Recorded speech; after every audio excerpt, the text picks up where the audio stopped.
James, hell has frozen over because I am about to say something positive about a King of England, which I have never done before, never expected to, but then came today.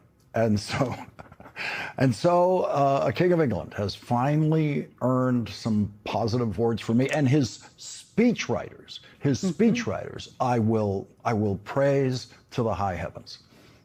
I mean, before this speech today, I think said to our team of incredible producers, there's not going to be anything interesting out of this speech. It will be boring pablum.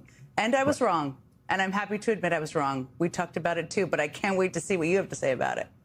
And Jen, there's some fascinating ways in which he actually echoed his mother, who was the only other British monarch who ever spoke to a joint session. We're going to hear some of what she had to say, which in its way is a rebuke of Donald Trump from the grave. That certainly is. There was a, you had to listen to hear it, but certainly a burn in there. And I didn't even know that. I'll be excited to watch and see what you play from her as well. We're going to get to it. Thanks, Jen. Thanks, Lawrence. Thank you. And so on this day in American history, a number became illegal. Or maybe just photographing that number became illegal, or maybe seashells became illegal. It's hard to tell because the single most childish indictment in the history of federal law was revealed today by someone who proved himself to future historians to be the most incompetent head of the Justice Department in history, including two Nixon Republican attorneys general who were found guilty of crimes. Donald Trump's acting Attorney General Todd Blanche, who was Donald Trump's criminal defense lawyer, who got him 34 guilty verdicts, put his application to become Donald Trump's permanent attorney general in writing today in the form of an indictment of former FBI Director James Comey that makes the number you see over my shoulder at the moment, which I dare not say, a crime. If that number is placed in proximity to other numbers, or probably, in fact, definitely, the word Trump. And I am going to say the word Trump tonight, repeatedly. And to preserve one of the most important personal distinctions I have that makes me very different from Donald Trump, I'm not saying better, just different, the distinction that I have never been indicted. To preserve my never indicted status, I will never say that illegal number again, even though it was briefly my number as a tight end in high school before it was switched to number 81. NFL team lawyers must already be getting ready to take a position on the sidelines to make sure that anyone in the NFL with that number on his back is never beside anyone with this number on his back. Because if two NFL players stand beside each other with those two numbers on their backs, they can now be charged with committing the federal crime of threatening the life of the President of the United States. And if any college player or NFL player with that number that begins with 8 ever tackles or in any way harms a player with that number that begins with 4, that player is going to end up with the James Comey indictment. The 2-count indictment, one of threatening the life of a president, and 2, the second one, transmitting that threat through interstate electronic communication, which is to say, a televised football game. Put those two numbers together in a televised football game, and you have that federal crime. That is life in the country that Donald Trump and his criminal defense lawyer turned acting attorney general now want you to live in.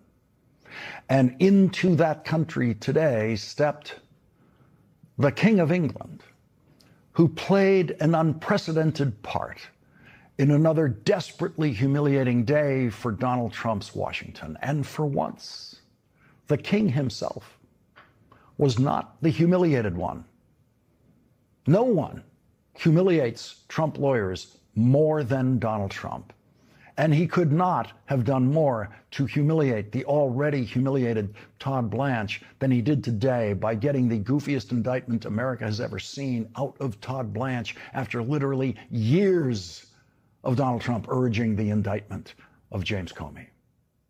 And Donald Trump's humiliation today was delivered to him by his guest of honor, the King of England, who for the first time in my life made me feel something akin to gratitude to a British monarch and outright awe for his speechwriters. The speechwriters had the task of telling the truth in a chamber where half of the members applaud and cheer Donald Trump's pathological lies. And today, the King of England and his speechwriters had those same Republicans applauding sharp criticism and complete disagreement with Donald Trump. In the immediate aftermath of 9/11, when NATO invoked Article 5 for the first time, and the United Nations Security Council was united in the face of terror, we answered the call together, as our people have done so for more than a century, shoulder to shoulder, through 2 world wars, the Cold War, Afghanistan, and moments that have defined our shared security. Today, Mr. Speaker, that same unyielding resolve is needed for the defense of Ukraine and her most courageous people.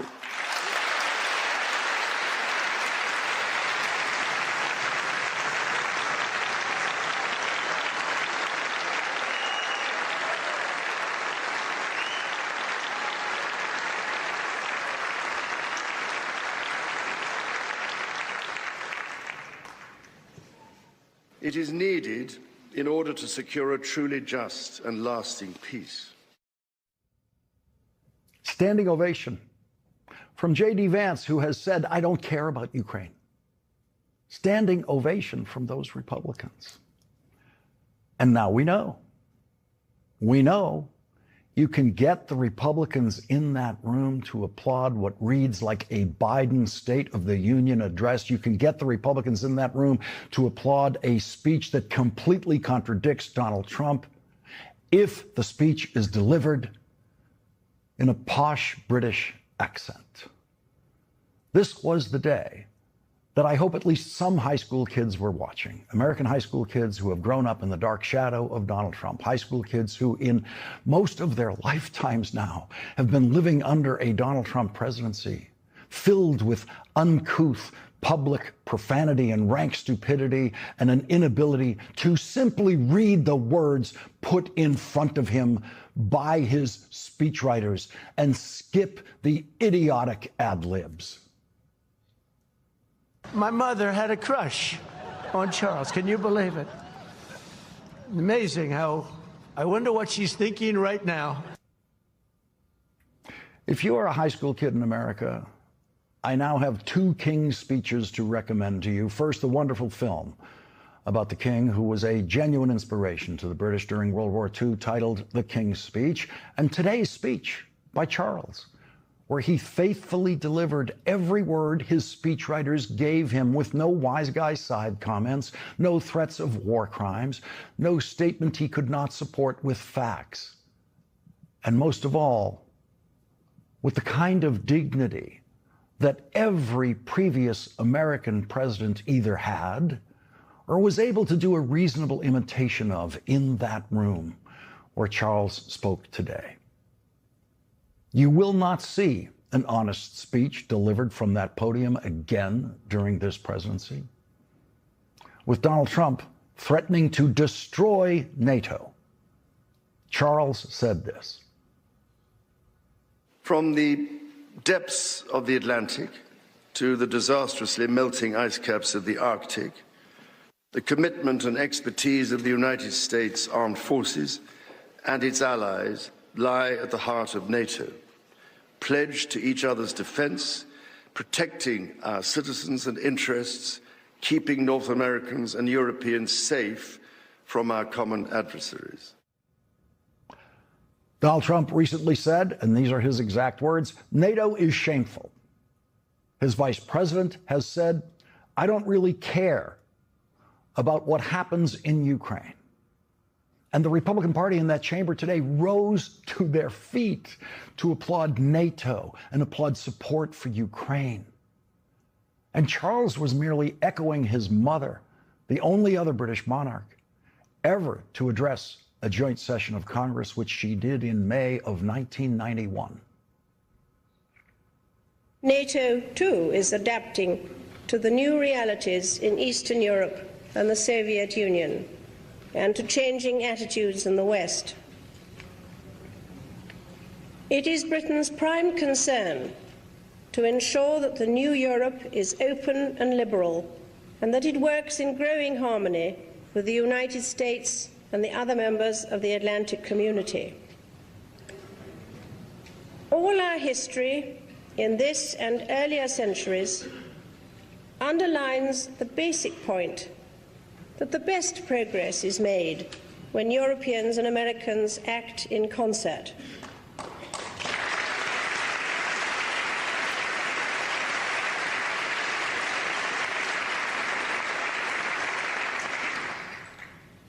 We must not allow ourselves to be enticed into a form of continental insularity.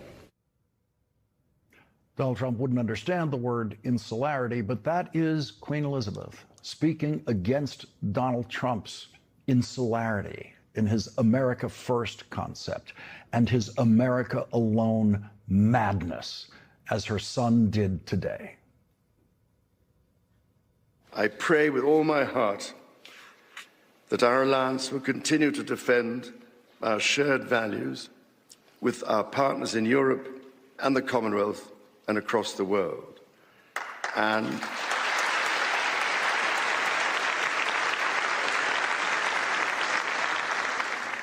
that we ignore the clarion calls to become ever more inward-looking. Charles smiled through an appearance with Donald Trump at the White House before heading to the Capitol today. Then you're going over to Congress and you're going to make a speech that's going to make everybody very envious of that beautiful accent of yours. Very elegant. He's a very elegant man. That's all Donald Trump can hear. The accent.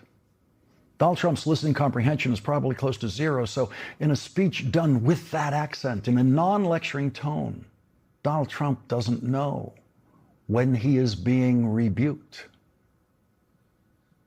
The U.S. Supreme Court Historical Society has calculated that Magna Carta is cited in at least 160 Supreme Court cases since 1789, not least as the foundation of the principle that executive power is subject to checks and balances.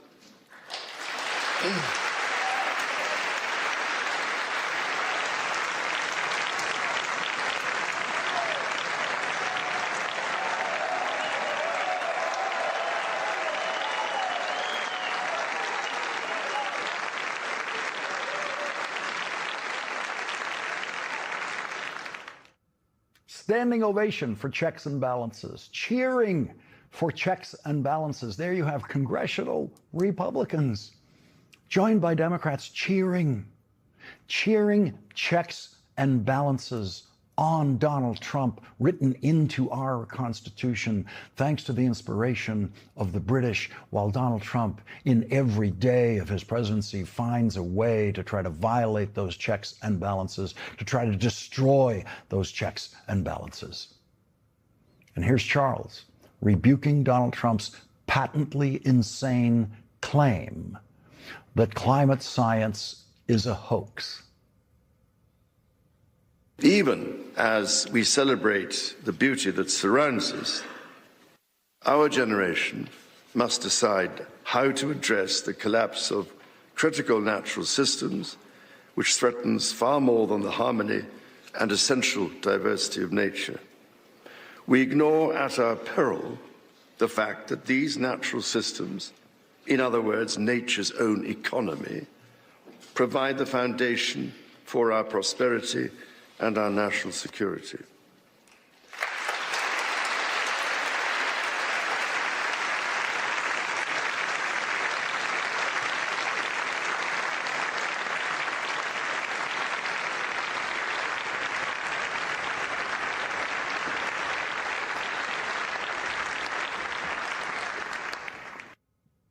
Jack Royston, Newsweek's chief royal correspondent, who contributed to our coverage of that speech earlier today, and who hangs on every word and studies those words more closely than the rest of us, with a full understanding of the King's speechwriter's surgical precision, found what he believes is a reference to the Epstein survivors in the King's speech, a reference that was confirmed to him from a source close to the King's speechwriters. Charles has shunned his younger brother Andrew and removed his titles this year after the release of the Epstein files deepened our understanding of Andrew's friendship with the sex trafficker and raper of children Jeffrey Epstein, who was Donald Trump's closest friend for 10 years. Virginia Giuffre accused Andrew of sexual assault, which Andrew has denied. Virginia Giuffre took her own life last year. And her brother was one of the people who was hoping to meet with Charles, along with Epstein survivors, during this royal visit to the United States. Like Donald Trump, Charles refuses to meet with Jeffrey Epstein's survivors, but according to Jack Royston's reporting in Newsweek today, this line you're about to hear was meant as an acknowledgement of what the Epstein survivors have endured. In both of our countries, it is the very fact of our vibrant, diverse, and free societies that gives us our collective strength, including to support victims of some of the ills that so tragically exist in both our societies today. In his reporting today, Jack Royston quotes a royal aide saying that that line was about the Epstein survivors. Quote, "It was certainly in His Majesty's mind to acknowledge victims of abuse, so they are naturally incorporated in this line."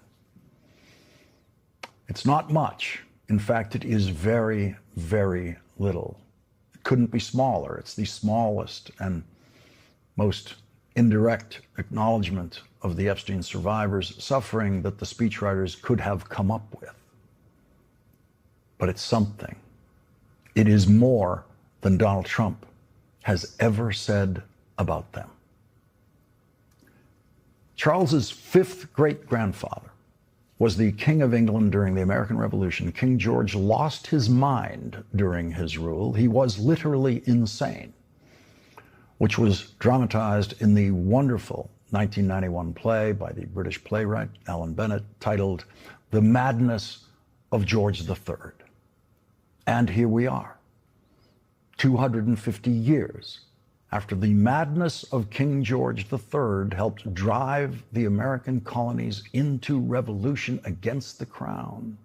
And when Charles became the first British king to address the Congress today, he found the madness on this side of the Atlantic. Senator Gary Peters, who was in the House chamber today for the King's speech, will join us next. It shows the lowest approval rating ever recorded for Donald Trump in that poll at 34%. And a significant number of Republican voters who don't support Donald Trump's war in Iran apparently might include his Republican Vice President, James David Vance. The Atlantic is reporting. In closed-door meetings, J.D. Vance has repeatedly questioned the Defense Department's depiction of the war in Iran and whether the Pentagon has understated what appears to be the drastic depletion of U.S. missile stockpiles. Two senior administration officials told us that the vice president has queried the accuracy of the information the Pentagon has provided about the war. He has also expressed his concerns about the availability of certain missile systems in discussions with President Trump. Several people familiar with the situation told us at least some of the sources for the Atlantic's reporting are people close to Vice President Vance, who would like you to know that the future candidate for president does not support Donald Trump's war, but he doesn't want to be caught saying that publicly. Quote, Vance's advisors who spoke with us on the condition of anonymity told us that the vice president has presented his concerns as his own rather than accusing Hegseth or Kaine of misleading the president. Vance is trying, the advisors suggested, to avoid making this personal or to create divisions in Trump's war cabinet. Some of Vance's confidants, however, believe that Hegseth's portrayal has been so positive as to be misleading. Joining us now is Democratic Senator Gary Peters of Michigan. He's the ranking member of the Senate Homeland Security Committee and a member of the Senate Armed Services Committee. Senator, thank you very much for joining us tonight. I want to get to your assessment about what you have heard from Pete Hegseth, along with what might be the vice president's assessment of that. But let's begin with what you heard in that chamber today, with the King managing to get Republicans on their feet in standing ovations for lines that could have been taken from Joe Biden's State of the Union addresses. You're absolutely right. It was quite striking to see the applause that we were getting from the other side. One that really struck me, and you mentioned it in the opening, is when he talked about the checks and balances in the system. I mean, it's clear that there is no checks and balances when it comes to Republican members of Congress. Our founders were not really, they didn't trust any of us. They believed that all three branches had to compete with each other to make sure they kept a check on everybody. They expected Congress to be the most effective check on the president. They always thought Congress was the preeminent of the three branches, Article 1, and that Congress folks would never really cede their power to an executive. But that's exactly what we've been seeing when it comes to the power of the purse, when it comes to war powers. You can't get Republicans that are willing to step up and actually check those powers, unlike anything we have seen throughout the history of this country. And so to have them stand up and actually applaud, I'm like, where did these individuals come from? And I also appreciated the fact that he was trying to bring us together to strengthen NATO and understand that we are stronger when we are all united. And the long history that the UK has had with the United States for 200 plus years. And all during that time, we stood close with our ally. We understood that when we come together with other European countries as well, that we are stronger, and that NATO has been really a preeminent force in maintaining peace for decades. And they stood up for it, but you certainly would not expect that given the rhetoric that we hear from Congress, and certainly the comments that we hear from President Trump on a nearly daily basis. So Charles's mother, Elizabeth, in her address to the joint session in 1991, which was in May, just this time of year, she directly praised the President of the United States, George H.W. Bush, and praised him specifically for the joint effort that the British made with then President Bush in pushing Saddam Hussein out of Kuwait after Saddam Hussein invaded Kuwait. So this was the first Gulf War in which the British joined as allies in the American effort to push Saddam out of Kuwait. And she was very positive about the British contribution, about that. Nothing like that today while Donald Trump's war is going on. No, absolutely, because there can't be. The president never reached out to our allies. Well, he never reached out to the American people. If he's not reaching out to the American people, he's not going to reach out to allies.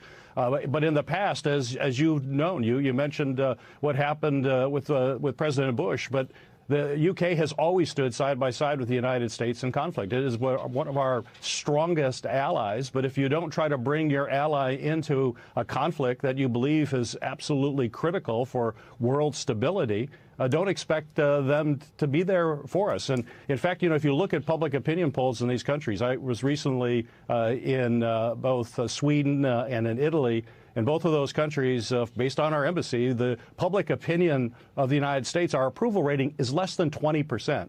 Over 80% of these longtime allies say that you can't trust the United States. You don't know if we're going to be a friend that will actually stand with them, and we're no longer a world leader. All of the goodwill that we have seen for so many years that we have built up with our allies is disappearing and is fraying on a daily basis because of one guy, Donald Trump. So when you hear, you've got your Republican colleagues there today, they're standing with you, they're cheering with you for checks and balances on the president. They're cheering for support for Ukraine. They're cheering for these lines that, if spoken by Joe Biden, they would ignore them. They might even heckle him. What is it? How are we supposed to know what they actually think? Is it just the accent that got them clapping today? I don't know, but I think one thing, and actually the King mentioned, he quoted that you can't judge somebody by their words. You can only judge them by their actions. And so clearly the actions of what we have seen by my colleagues, my Republican colleagues in the Congress, speak louder than them standing up and clapping. I like to see that.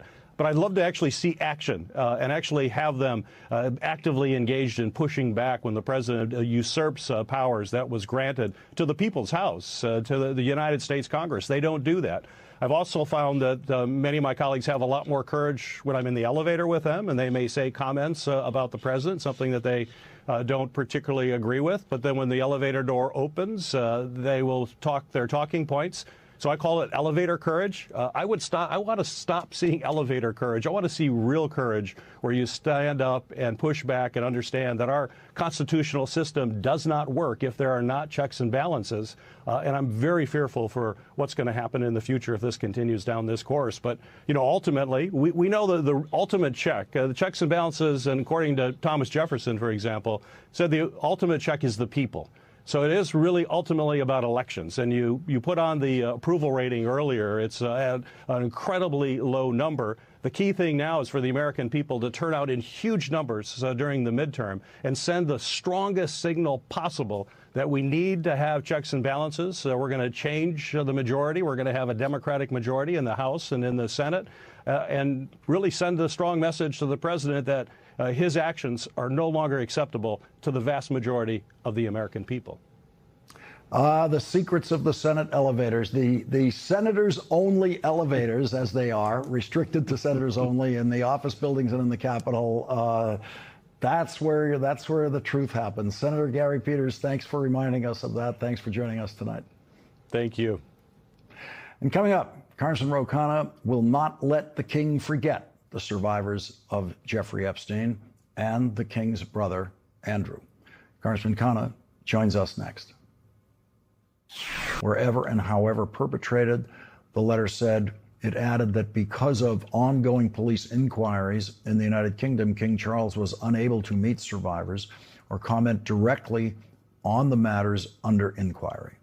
Today, Congressman Khanna met with women who survived convicted child sex trafficker Ghislaine Maxwell's abuse and Jeffrey Epstein's abuse. Virginia Giuffre's brother said this. Virginia was recruited at Mar-a-Lago by Ghislaine Maxwell and quickly pulled into orbit of Jeffrey Epstein. What followed was not just abuse by them, but by many powerful individuals, many of whom have still not been brought to justice. This is how trafficking works. Survivors are groomed. They are manipulated into believing they are complicit in their own abuse. They are isolated, controlled, and threatened. I remember one moment that has stayed with me forever, when Epstein handed Virginia a photo of me as a child, wearing my backpack on my way to elementary school. It wasn't just a picture, it was a message, a threat, a way to keep her silent by making her fear for the people she loved. Virginia was trafficked across countries, including to the United Kingdom, where she was abused by Prince Andrew, now former Prince Andrew. There's a difficult irony in all of this. Virginia was recruited from a property owned by Donald Trump and trafficked to a member of the British royal family. Yet today, survivors are here, sitting with members of Congress, still fighting to be heard, still pushing for real accountability. Joining us now is